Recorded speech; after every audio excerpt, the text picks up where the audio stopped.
Alright, so part 1 showed how Mehmed grew up preparing for this exact moment.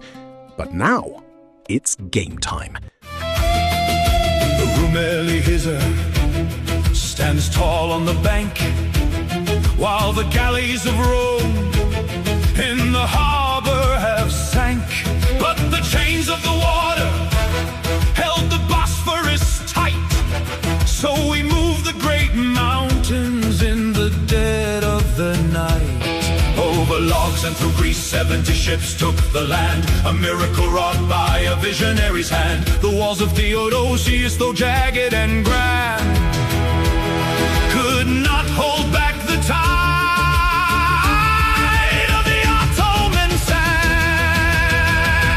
Oh, Mohammed Al-Fatih, the conqueror's name, with the thunder of cannons and a heart set aflame. From the ruins of ages, a new world shall rise under the banners of green, beneath Anatolian skies. April 1453, and he's standing right outside Constantinople. Here's the problem. Nobody had been able to crack this city for over 1,000 years. It was surrounded by the Theodosian walls, a crazy triple-layered nightmare of stone and defense towers. Most empires just looked at these walls, went nope, and marched right back home. But Mehmed didn't do normal. He knew if traditional weapons couldn't do the job, he just had to build something the world had never seen before. Enter a Hungarian engineer named Urban. He walks up to the Sultan and basically says, "I can build a cannon that will shatter the walls of Babylon itself." Mehmed gives him the green light, and they create the Basilica, the world's first true superweapon. This giant bronze beast was 27 feet long and fired stone balls weighing over 1,200 pounds. When it shot, it literally shook the earth for miles. Day after day, the Basilica bombarded the city, turning history's strongest fortress into a pile of dust. The Romans inside were absolutely terrified.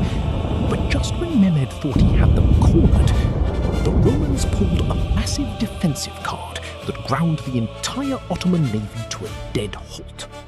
To help you bring these powerful lessons into your home, we've built the ultimate Al-Fatih strategy pack. As an affordable investment in your family's Islamic education, this printable bundle gives your family cinematic posters, a full character timeline, tactical battle maps, and critical thinking worksheets to sharpen minds of all ages. Tap the link below to download your pack instantly, and let's get right back to the history. The Romans blocked the northern harbour, the Golden Horn, with a giant floating iron chain stretched across the water. Mehmed's warships literally couldn't get through. To make things worse, a few Christian supply ships broke right through the Ottoman naval line, bringing food and reinforcements into the city. The generals started panicking, advising Mehmed to give up and pack it in. Defeat felt completely certain. The harbour was locked tight, and you can't just sail ships through solid rock, right? Well, Mehmed looked at the mountains surrounding the harbour and came up with one of the most insane, out-of-the-box ideas in military history.